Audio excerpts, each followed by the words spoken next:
नमस्कार, मैं हूं नीरज शर्मा और आप देख रहे हैं न्यूज ड्रम कमेंट्री। ये एक ऐसा शो है जिसमें हम रोजाना की बड़ी खबरों पर एकदम निष्पक्ष कमेंट्री करते हैं।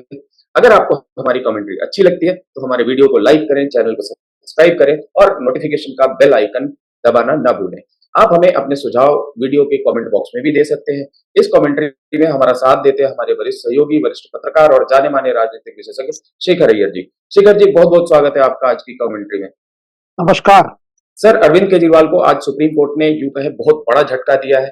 कल जिस बेंच के सामने अभिषेक मनु सिंघवी जो अरविंद केजरीवाल के वकील हैं, उन्होंने जब इस केस का जिक्र किया तो जजेस ने कहा कि सीजेआई इस पर डिसीजन लेंगे कि इसको लिस्ट करना है कि नहीं करना है। आज सुबह सुप्रीम कोर्ट की रजिस्ट्री ने कहा कि ये लिस्ट नहीं हो सकती है, क्योंकि इसका साफ साफ मतलब है कि अरविंद केजरीवाल 2 जून को जेल जाएंगे।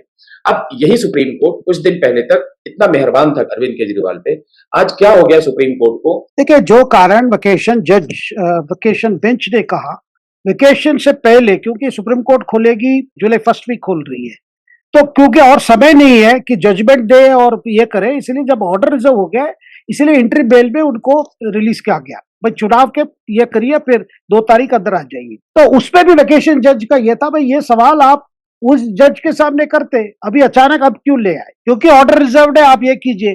तो वही बात आज रजिस्ट्री ने किया है। रजिस्ट्री ने वही बात बोली है। अच्छा, जो रजिस्ट्रार होते हैं जुडिशियल, वो भी एक जज के रैंक के होते हैं, तो रजिस्ट्री का क्या कहना है? भाई ऑलरेडी आपका मैटर रिजर्व्ड है। जो बात कल वेकेशन बेंच ने बोली वही बात रजिस्ट्री आज बोली है कि आपका। और दूसरी बात, आपके वो बेंच भी कहा था कि भाई रेगुलर बेल अप्लाई कर सकते हैं पीएमएलए में, आपकी वो ऑप्शन है ही, रेगुलर बेल अप्लाई कीज लीजिए कि जो स्टैट्यूटरी बेल है सेक्शन 45 ऑफ द पीएमएलए, उस पे से आप कर सकते हैं। तो एक प्रकार से ये जो अर्जेंसी करके जो अभिषेक मनु सिंघवी उनकी वकील चाहते थे भाई आज ही सुनवाई करके आज ही कुछ रिलीफ दे दो, क्योंकि उनके अर्जेंट मेडिकल टेस्ट कराना है और चुनाव से पहले वो मेडिकल टेस्ट पर जा नहीं सकते, इसलिए उनको समय चाहिए। वो बातों को कल जैसे वेकेशन जज ने एक्सेप्ट नहीं किया, आज रजिस्ट्री ने भी कोई अर्जेंसी नहीं है इसको तुरंत लिस्ट करने के लिए, मतलब और 7 दिन इंटरिम बेल एक्सटेंड करने की कोई अर्जेंसी नहीं है, करके ये कर दिया है, खारिज कर दिया है। इन्होंने जो सुप्रीम कोर्ट को रीजन दिया था कि इनको बहुत ज्यादा सीवियर प्रॉब्लम्स हो सकती हैं, कैंसर हो सकता है, किडनी डैमेज हो सकता है, क्या से क्या नहीं बोला था। इतना सब कुछ बोलने के बाद भी सुप्रीम कोर्ट क्यों नहीं पिघल रहा? नहीं, देखिए, सुप्रीम कोर्ट को लीगल इश्यू पे जाते क्योंकि ऑर्डर रिजर्व्ड है। बेल वाले के लिए उसी बेंच ने जो इनको इंटरिम बेल दी, उन्होंने कहा भाई यू आर, जो 1 तारीख के बाद आप रेगुलर बेल अप्लाई कर लीजिए, तो ऑप्शन भी दे दिया था। जब एक बेंच इसको डील कर चुका है, कैसे दूसरा बेंच किसे इस पे सुनवाई करे? देखिए, प्योरली लीगल इश्यू है। ठीक है सर, सीजेआई के लिए ये मामला रेफर किया गया था। कल की बेंच ने कहा कि सीजेआई इस पे डिसाइड करेंगे। अब सीजेआई के कहने पे ही तो रजिस्ट्री ने मना किया होगा, इसमें क्या आपका एजम्पशन क्या है? नहीं, सीजीआई की तरफ से यही कहा हो गया, उसको एग्जामिन कीजिए, अगर कुछ प्रेमा फेसी मामला बनता है तो हम उनके सामने पुटअप करेंगे। एक प्रकार से वेटिंग करते हैं ना, जो केसेस आएंगे फिर अलग अलग बेंच को जाता है। एक नॉर्मल ये देखते हैं भाई क्या है, केस क्या है। लीगली मैं बता देता हूँ आपको, कोई भी सुप्रीम कोर्ट लेवल पे क्या होता है, चीजें लीगल इश्यू देखते हैं, क्योंकि कुछ भी सुप्रीम कोर्ट करे वो प्रेसिडेंट बन जाता है, तो उसके बाद भाई इस तरह सब लोग आ जाएंगे। नहीं, ये बात तो जो है, ये इंटरिम बेल देने का यही एक नया पद्धति बन गई ना, एक नया प्रेसिडेंट हो गया है। लेकिन इंटरिम बेल लेने के दाम पे तो सारे देश को मालूम है कि किस तरीके से लीगलिटी देखी गई और किस तरीके से किस विम्स एंड फैंसी पे अरविंद केजरीवाल के पॉलिटिकल करियर को मजबूत करने के लिए तरीके से देखा जाए तो एक इंटरिम बेल का प्रावधान किया गया। उसका ये नतीजा ये रहा कि पंजाब के एक एमएलए वो भी पहुंचे कि जी हमें चुनाव प्रचार के लिए कैंपेन करने के लिए इंटरिम बेल दे दो। सुप्रीम कोर्ट ने मना कर दिया। हेमंत सोरेन का भी उस पर भी काफी बहस हुई थी। अभी कुछ दिन पहले कपिल सिब्बल उस केस को लड़ रहे थे, आपको उनका भी याद होगा, वो उनको भी चाहिए था इंटरिम बेल दे दो।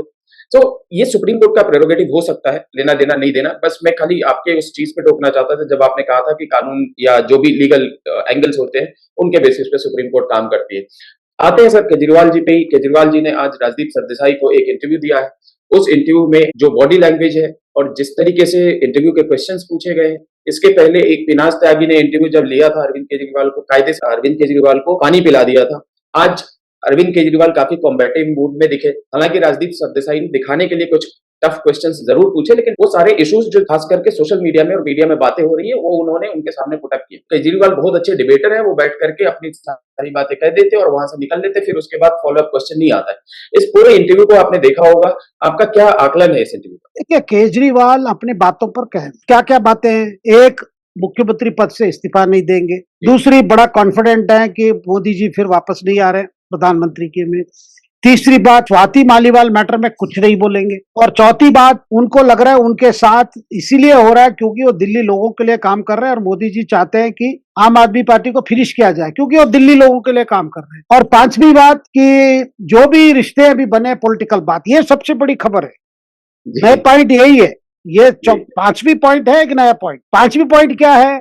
जो भी पॉलिटिकल अलायंसेस बने हैं ये सारा सर टेम्पररी है। वैसे अरविंद केजरीवाल के नेचर में कुछ चीज परमानेंट नहीं हो सकता, दोस्ती या दुश्मनी। तो यहाँ पे जो हमें लग रहा है कि जो कह दिया भाई पंजाब में तो हम लड़ रहे हैं, सारे सीटों पे लड़ रहे हैं, दिल्ली में हमने एक समझौता किया है, लेकिन ये कोई परमानेंट नहीं है। यानी कांग्रेस के साथ आगे भी रहेगा, यानी क्योंकि बात आ रही है अगले साल शुरू में ही, फरवरी से पहले ही आपको विधानसभा चुनाव का ये हो जाएगा, डेट्स तय हो जाएगा। तो उसमें भी वो नहीं चाहेंगे भाई तब दिल्ली की ये अंडरस्टैंडिंग नहीं हो, क्योंकि लोकसभा चुनाव में इकट्ठा जाने का क्या फल निकलता है उस हिसाब से वो डिपेंड करेगा। मान लीजिए ये अलायंस के बाद बीजेपी ज्यादा सीट जीतती है, तब तो अरविंद केजरीवाल को लगे भाई कांग्रेस की वजह से हम हार गए। पंजाब एक स्पेशल फोकस लेकर के आ रहा है क्योंकि 13 की 13 सीटों पे चुनाव वहां पे होने हैं और वहां पे बीजेपी कहीं पिक्चर में नहीं। लेकिन सर, इंटरव्यू की बातों को कोट करते हुए आपने कहा कि स्वाति मालीवाल पर अरविंद केजरीवाल कुछ भी बात करने के लिए तैयार नहीं है। वो कहते हैं कि मामला कोर्ट में है, लेट कोर्ट डिसाइड। लेकिन उसी समय जब एक मामला तो सुप्रीम कोर्ट में भी है, इनका खुद का भी है, ये वहां से इंटरिम बेल पर आए हैं, किसी कंडीशन पे आए हैं, उस पर वो खूब बात कर रहे हैं, लेकिन स्वाति मालीवाल पे बात नहीं करना चाहते। ये किस तरीके का विरोधाभास है? देखिए, स्वाति मालीवाल जो घटना है इनको पूरी तरह से एक्सपोज कर दिया। देखिए, समय समय में क्या होता है इंसान के लाइफ पे, ऐसा एक घटना होता है जो आपको पूरा पूरा दिखा देता है आपकी नेचर क्या है, आपकी कैरेक्टर क्या है, आपकी लीडरशिप क्वालिटी क्या है, and what are you as a human being. राजनेता तो बाद में। और मैं मानता हूं स्वाति मालीवाल घटना कोई भी वर्षन हो उसमें, एक चीज है, आपके घर में इस तरह की घटना घटती है और ये पहला घटना नहीं है। मैं बार बार ये पहली घटना नहीं है इसलिए जिक्र कर रहा हूं। मैं कभी भूल नहीं सकता फरवरी 2018 में दिल्ली के मुख्य सचिव अंशु प्रकाश को साथ यही वाला हुआ कि केजरीवाल की उपस्थिति पर उसी ड्राइंग रूम में उनको पिटा गया और उसमें 2 एमएलए कन्विक्ट हुए और केजरीवाल बरी हो गए, अपने मनीष सिसोदिया भी बरी हो गई। लेकिन fact of the matter is उनके प्रेजेंस पे हुआ। अब आज बताइए कौन से एक ऐसा एक मुख्यमंत्री है, जितने स्टेट्स के मुख्यमंत्री लीजिए किसी पार्टी का, अपने निवास पे इस तरह घटना होती है और स्वयं कुछ फील नहीं करता। और ज्यादातर बोला है भाई 2 वर्षन से। आज स्वाति मालीवाल की सबसे बड़ी शौक यही है, एक तो घटना हुआ, लेकिन दूसरी तरह किस तरह केजरीवाल रिस्पॉन्ड किया है। क्या मुझे बताइए, आप होते, मैं होता, आपके घर में ऐसी घटना हो जाए, इसको कैसे आप लेंगे? क्या आपकी जिम्मेदारी को लेकर आप चिंतित नहीं होंगे? भाई राजनीति छोड़िए, राजनीति बाद में आता है। एक इंसान के तौर पे एक ह्यूमनिस्टिक ग्राउंड में किसी महिला की आपके घर में पिटाई हो रही है, चिल्ला चिल्ला के चीजें होती है, कुछ भी कारण हो, पहला प्रतिक्रिया क्या था कि आम आदमी पार्टी उसको कंडेम करती है। आप ही के कहने पर तो संजय सिंह ने आके कुछ बोला, उसके बाद क्या हुआ? अगर उसको आप इग्नोर करके उसको आप लेट गो कर रहे हैं किसी स्पेशल कारण से, इसका मतलब आगे आपकी राजनीति क्या है? और आप कह रहे हो बीजेपी की गुंडागर्दी को, इसीलिए गुंडागर्दी के खिलाफ हम दोनों इकट्ठे हुए बीजेपी को गुंडागर्दी को रोकने के लिए। वो देश ने देख लिया सर कि गुंडागर्दी कौन है, कौन करता है, किसके घर में गुंडागर्दी होती है, किसके पार्टी में गुंडागर्दी होती है। जो इतनी बहादुरी से रैलियों में, टीवी के इंटरव्यू में और वैसे भी अपने आप को इतना डिफेंड कर रहे हैं लिकर केस में, तो वहां पे डिफेंड कर रहे हैं और यहाँ पे इनको डिफेंड भी नहीं करना, इसका मतलब कि ये काफी बुरी तरीके से फंसे हुए और इनको लगता है कि कुछ भी बोलेंगे तो खास करके चुनाव में नुकसान हो। बात केवल यहाँ पे आ रही है चुनाव की। हो सकता है कि एक तारीख के बाद ये उसमें भी बोलना चालू कर दें। क्या आपको लगता है कि जो इन्होंने अपने केस के बारे में बात किया है सुप्रीम कोर्ट के मना करने के बाद भी, वो इनको उल्टा पड़ा है और सुप्रीम कोर्ट शायद इसी वजह से इनको किसी भी तरीके की और ढील देने के मूड में नहीं है? नहीं, मैं स्पेकुलेट नहीं करना चाहूंगा कि सुप्रीम कोर्ट ने क्यों उसको अर्जेंट हियरिंग नहीं दी। जो ग्राउंड्स जो बताए वही ग्राउंड्स है, भाई ये ऑर्डर रिजर्व्ड है, आपको अगर विलंब हो रहा है, आपको लग रहा है, तो आप रेगुलर बेल कर लीजिए। ये तो उसी बेंच का ही था कि रेगुलर बेल करिए, लेकिन रेगुलर बेल से ये डरते हैं क्योंकि पीएमएलए कोर्ट रिजेक्ट करेगा तो फिर हाई कोर्ट आएंगे। कोई हाई कोर्ट आपको इस केस को चैलेंज का अभी स्वीकार नहीं किया, इसलिए तो आप सुप्रीम कोर्ट आए।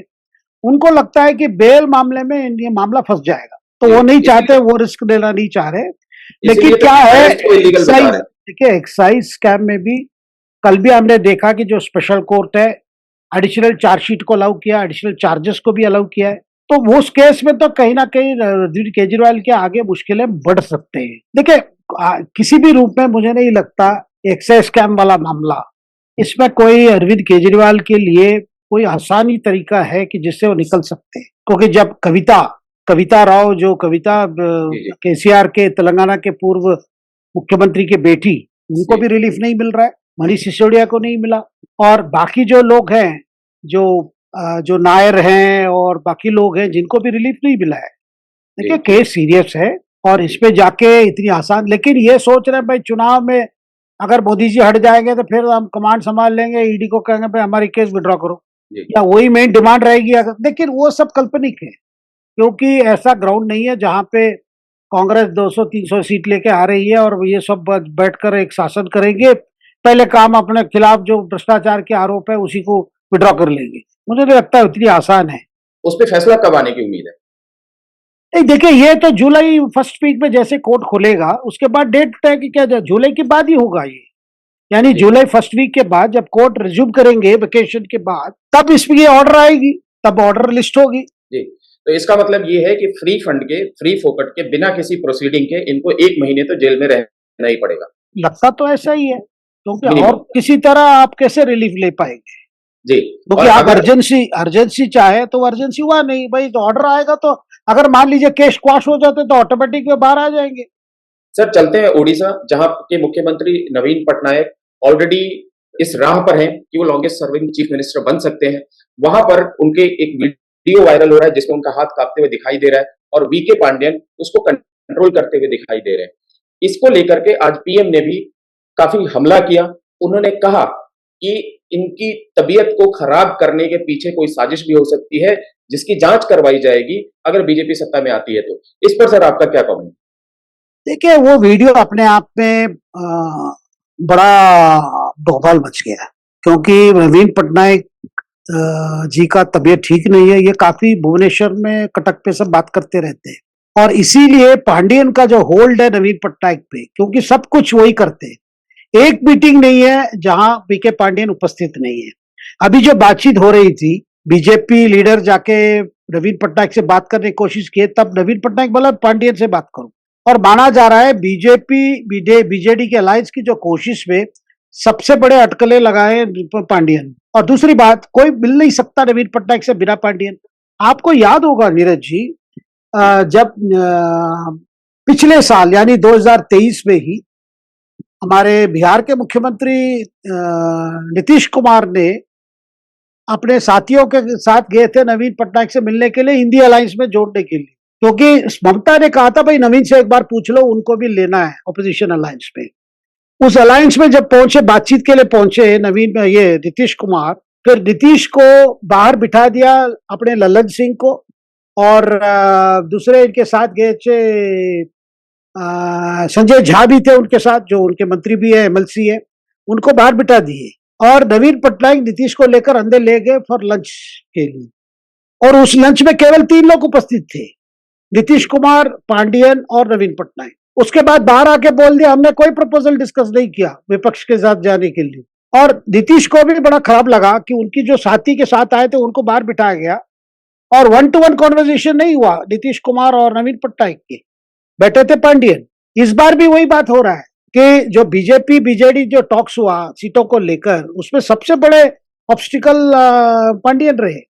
और बात क्या आती है भाई, उनकी हेल्थ कंडीशन क्या है, क्योंकि बीच में देखिए मैं एक बात बता देता हूं, नवीन पटनायक के सिस्टर जो गीता मेहता, अभी उनकी डेथ हो गई, वो बीच में पीएम मोदी से मिले थे जब नवीन पटनायक की तबीयत बहुत खराब था। उस समय गीता मेहता का मैं सुना हूं कि उनका एक रिक्वेस्ट था प्रधानमंत्री मोदी से कि देखिए नवीन की तबीयत ठीक नहीं है, और मेरे भाई कह रहे हैं कि उनके बाद आगे क्या है, उड़ीसा की राजनीति क्या मोड़ लेगा अलग बात है, लेकिन आप उनको उनको कुछ प्रॉब्लम्स मत ये कीजिए, मतलब प्रॉब्लम्स केंद्र तरफ सरकार की तरफ से ना होना चाहिए, उनको मदद कीजिए। एक इस तरह की अपील गीता मेहता ने प्राइम मिनिस्टर रखा करके मैंने कई सोर्सेस से सुना। मैं ये सब क्यों बता रहा हूं, देखिए नवीन पटनायक की तबीयत ठीक नहीं है, ये सबको पता है। वहां पे बीजेडी के लीडर्स भी मिल नहीं पाते, सब कुछ इंस्ट्रक्शन आता है नवीन या अपने पांडियन से। इसी तरह एक सिचुएशन हमने कुछ दिन पहले, कुछ दिन नहीं है कुछ सालों पहले, जब जयललिता तमिलनाडु के मुख्यमंत्री थी, तब उनकी जो राइट हैंड सहयोगी जो भी कहिए साथी शशिकला, वीके शशिकला का यही भूमिका थी कि कोई जयललिता से मिलना नहीं पाता था, कोई एक्सेस नहीं है, जो भी इंस्ट्रक्शन जयललिता का वो थ्रू शशिकला आएगा। लास्ट में जाके एक मिस्टीरियस सर्कमस्टेंसेस में जिस तरह जयललिता गिरी, फिर पैर में चोट लगी, वो डायबिटीज की पेशेंट है, फिर हॉस्पिटल में रही, फिर गुजर गई। तब भी बात लेकर बड़ी ये हुआ, बवाल मचा, एक इंक्वायरी कमीशन बिठाया गया। एक इंक्वायरी कमीशन बिठाया गया ये पता करने के लिए शशिकला किस सर्कमस्टेंसेस में उनकी डेथ हुई। तो आज पीएम कह रहे हैं कि अचानक क्या हो रहा है, क्यों इनकी नवीन पटनायक की हेल्थ डिटेरियोरेट हो रही है, कौन कर रहा है? कोई ग्रुप है उनके पीछे, कोई कार्टेल ऑपरेट कर रहा है, मतलब कोई नाम नहीं लिया लेकिन इशारा तो वही था भाई। जो आज पूरा एक्सेस कंट्रोल सिस्टम देख रहे हैं, तो जो प्राइम मिनिस्टर का आज एक बड़ा चार्ज है, ये साधारण चार्ज नहीं है कि क्या नवीन पटनायक स्वयं कुछ फैसले ले पा रहे या उनके बिहाफ में किसी ने पावर ऑफ अटॉर्नी लेके काम चला रहा है। यानी पावर ऑफ अटॉर्नी मतलब मैं वैसे ही बता रहा हूँ। बिल्कुल बिल्कुल सर, किसी तरीके से ये जो वीडियो है ये कितना डेंट करेगा? देखिए, लोगों के बीच में नवीन पटनायक के प्रति एक आस्था है, यानी लोक कल्याण कार्यक्रम काफी अच्छे से इंप्लीमेंट हुआ है और उस इंप्लीमेंटेशन काम में वीके पांडियन की बड़ी रोल रही है, क्योंकि कोई उनके जो मिनिस्टर्स किसी को नवीन पटनायक कभी ट्रस्ट नहीं की और नवीन पटनायक की छवि कोई करप्शन के मामले में उनके सामने नहीं आया। आज भी नवीन पटनायक को कोई करप्ट नहीं कह सकते और उनकी जो ब्यूरोक्रेसी जो बैक कर रही है, सो ब्यूरोक्रेसी लेकर ही वो चलाते हैं सरकार को। उसमें मुख्य फेस है वीके पांडियन और जो वेलफेयर स्कीम्स है, कई स्कीम्स है लगातार जो इम्प्लीमेंट, यही कारण था कि बार बार वो जीतने का कारण भी यही है। अभी तक वो 5 बार मुख्यमंत्री रह चुके हैं, 2000 से लेकर 24, यानी 5 बार, मतलब 25 साल हो गया इनका। जी अब ये 6ठी बार बन रहे हैं, जो ये बनने की कोशिश कर रहे हैं। जी, हाथ कपकपाने वाला वीडियो है, उसकी वजह से मैं कह रहा हूं कि इस वीडियो से आने के बाद कहीं ओडिशा की जनता जो अभी 40-45 सीटों में वोटिंग होनी है, 40-45 असेंबली सीट्स की बात कर रहा हूं, उसमें वोटिंग होनी है, कहीं उनको ये लग सकता है कि यार नवीन बाबू तो अब शायद कुछ ही दिन चीफ मिनिस्टर रहेंगे, बाहरी आदमी को चीफ मिनिस्टर बना करके बिठा दिया जाएगा। तो ओडिशा की जनता को बाहरी वाले मैटर से कोई फर्क नहीं पड़ता है? देखिए, उतना नहीं फर्क पड़ेगा, लेकिन बीजेडी को फर्क पड़ेगा, पार्टी के अंदर जो बड़े नेता हैं उनको फर्क पड़ेगा। देखिए, जनता को कोई फर्क नहीं पड़ता जी, क्योंकि पांडियन वो देखते हैं कि भाई नवीन पटनायक के हिस मास्टर वॉइस है, एचएमवी है, और आप देखेंगे जब भी पब्लिक में आते हैं नवीन पटनायक, उनके साथ पांडियन होंगे। उस गाड़ी में भी आप देखिए, जो स्पेशल गाड़ी है जिसपे प्रचार कर रहे हैं, हमेशा माइक पकड़ के खड़े होते हैं पांडियन। ऐसा कोई नंबर 2 आप देख नहीं सकते जो माइक पकड़ के खड़ा होता है। तो लोग जानते हैं नवीन पटनायक का मतलब पांडियन, पांडियन का मतलब नवीन पटनायक। लेकिन सवाल क्या आ रहा है, जैसे आपने कहा कि हाथ जो शेक कर रहा है, इसको लेकर तो सवाल बीजेडी के अंदर भी शुरू हो जाएगा, भाई वाकई तबीयत खराब होती जा रहा है क्या? उससे पहले अगर, क्योंकि क्या सस्पिशन मैं बता देता हूं, पॉलिटिकल सर्कल्स में उड़ीसा में यही चल रहे हैं, नवीन पटनायक अगर 6ठी बार बन जाते हैं मुख्यमंत्री, उनको सीधे ले आएंगे डिप्टी सीएम या कुछ पद देके ले आएंगे। फिर इनमें से किसी को, फिर मंत्रिमंडल कैसा होगा, क्या रहेगा, ये पांडियन तय करेगा, अपनी लॉयल्टी पर तय करेगा, क्योंकि टिकट वितरण में भी पांडियन का बड़ा रोल रहा है। तो बीजू जनता दल में सवाल आ रहा है, भाई क्या हम लोग सबको जीरो को रिड्यूस कर दिया ना, अब कोई सीनियर बच्चे नहीं है जो इस सिस्टम को एक्सेप्ट नहीं किया, वो पार्टी से बाहर, वो बैजयंती पंडा हो या बतुरी माताब हो, जो कटक चुनाव क्षेत्र में बीजेपी उम्मीदवार की तरफ से खड़े हो रहे हैं। जी सर, इसका मतलब ये है, आपका कहना है जो मैं समझ पा रहा हूं, किसी तरीके से भी चुनाव में कोई नुकसान होते हुए नहीं देख रहे हैं आप। अगर नुकसान होगा तो उनकी पार्टी के अंदर होगा, पार्टी के अंदर जो भी पावर स्ट्रगल होगा उसको लेकर के होगा, राइट सर? बिल्कुल जी, बहुत बहुत शुक्रिया सर आज के शो के लिए। हमारे दर्शकों का भी बहुत बहुत शुक्रिया हमसे जुड़ने के लिए। बहुत बहुत धन्यवाद। शुभ रात्रि। नमस्कार।